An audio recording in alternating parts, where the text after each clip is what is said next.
5 o'clock, and this is First News 24. The man accused of poisoning Austin's landmark Treaty Oak was officially indicted today. A Travis County grand jury has returned a second-degree felony indictment against Paul Stedman Cullen of Elroy. Cullen is accused of willfully harming the historic live oak tree, causing more than $20,000 in damage. Since Cullen has been in trouble with the law before, however, the charge could be turned into a first-degree felony. If that were to happen, Cullen faces a maximum penalty of life in prison. This case has attracted national attention, and although there has been talk of a possible change of venue, state prosecutors say that isn't needed.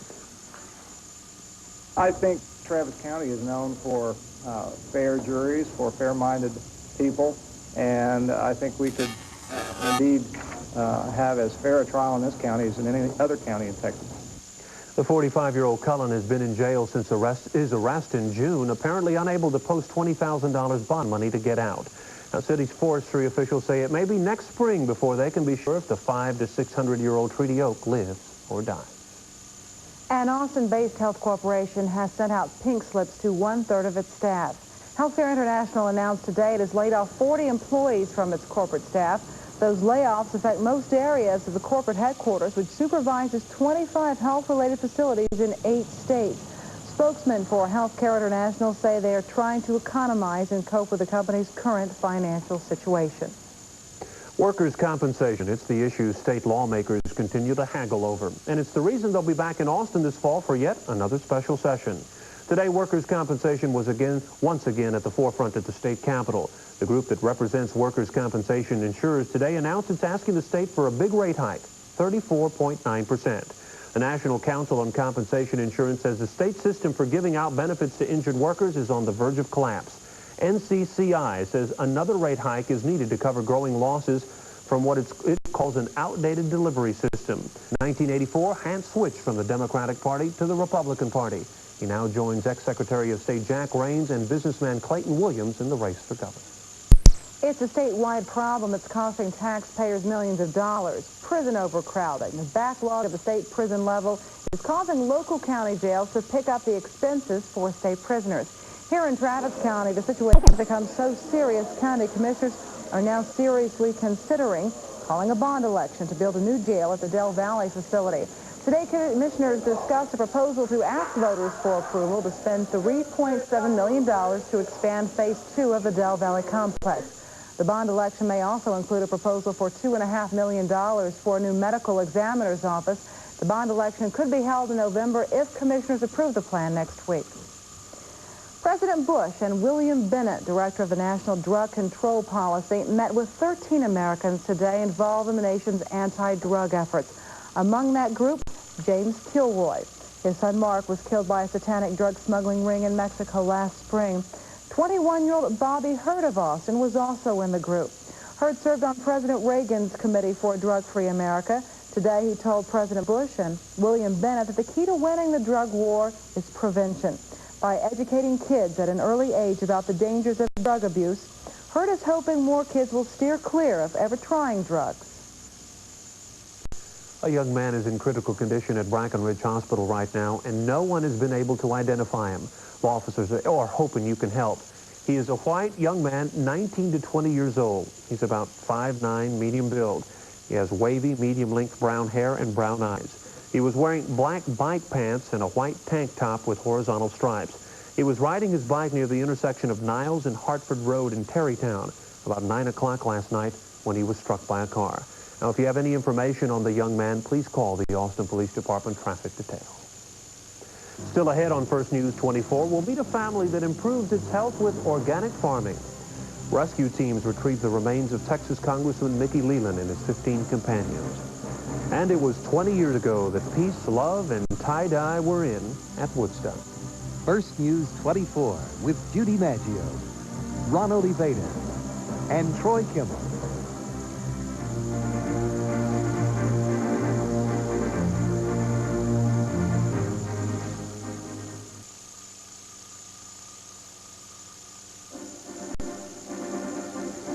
In the midst of mounting concern about pollution, ozone deterioration, and the greenhouse effect, a Blanco County family is working towards their goal of harmony with nature. 6 years ago, Paul and Patricia DuBose moved from the city to the country and started experimenting with natural farming. Our reporter Alan Berg visited the family today to learn a little bit more about the operation. I understand this is not your typical family ranch. No, Judy, it certainly isn't. Imagine a farm where weeds and produce grow side by side and the garden doesn't even have any rows. That's the way the DuBose family raises roughly 200 different kinds of fruits, nuts, grains, vegetables, and herbs. So far, the process appears to be paying off. I knew I was going to take over stewardship of this land, and so I tried to figure out what that meant and what to do about that, because he'd been running it as a regular ranch for 30 years, and he lost money at that every year, and it just didn't seem like the right thing to do to me. So Paul DuBose and his wife Patricia developed what they call a bioculture, a 6.5-acre natural nursery.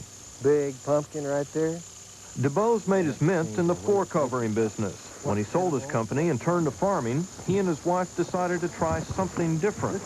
We're trying to increase aliveness on a whole, and just increase aliveness. And by increasing aliveness, then we've got natural pest control, we've got food for us, we've got an increased biomass, and it all works. Close examination of this apparently normal landscape reveals a hidden bounty. There are apples and pumpkins, even limes, all grown without pesticides, without cultivation. And I was so sort of scared or disappointed, or that, well, you know, I spent a lot of money and a lot of time. Is what I'm doing right, or is it all total nonsense? And this is the first year that I said, oh man, it really works. The DuBoses aren't marketing any of their harvest, but they are marketing their ideas.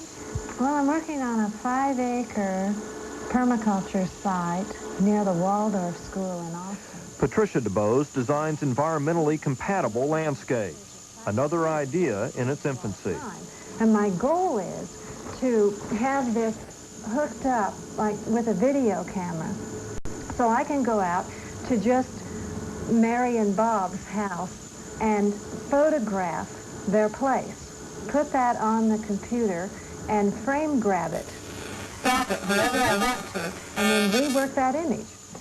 They also plan to expand their bioculture concept to include the entire 1,700-acre ranch, one step at a time. We need to retain every drop of water as close to where it falls as possible. So we have a dam here, we have one here, we'll have to put one here. So in the midst of mounting concern about the environment, this family has engineered its own response to a global problem. What the DuBoses are doing is also part of a larger movement called bioregionalism. Now, this roughly defined means that people are trying to work closer with nature to combat the problems that we're facing. How do these folks plan to convince a third-generation wheat farmer to start this uncultivated type farming? Well, I asked the same question. They told me that there's already a Department of Agriculture program that's trying to help these people start these programs, and they're finding a lot of receptiveness to it because wheat is not turning the money that it used to. Good idea. Thank you, Alan. Since February, Austin police have been trying to solve the murder of a Beaumont man, but the clues have dried up and the investigation has ground to a halt. So police are turning to you in hopes this afternoon's Crime Stoppers reenactment will provide them with the tip necessary to bring the killer or killers to justice. With the Crime of the Week, here's Austin Police Officer Ron Blackmore. No one really knows why the victim came to Austin last February. In fact, little is known about the last hours of his life. He did go to this gay bar twice, once early in the evening before checking into a downtown hotel, then later around 9:30 or 10 that night. While there the second time, he met another man and struck up a conversation. Later, both men left together, leaving the establishment and apparently driving away in the victim's white Cadillac. Investigators speculate the two men drove around town for a while, but they don't know if the two men stopped anywhere, or even if the man seen leaving the bar with the victim is the suspect. What is known is that the victim and at least one other person ended up here, in the 4000 block of Maplewood, just east of Interstate 35.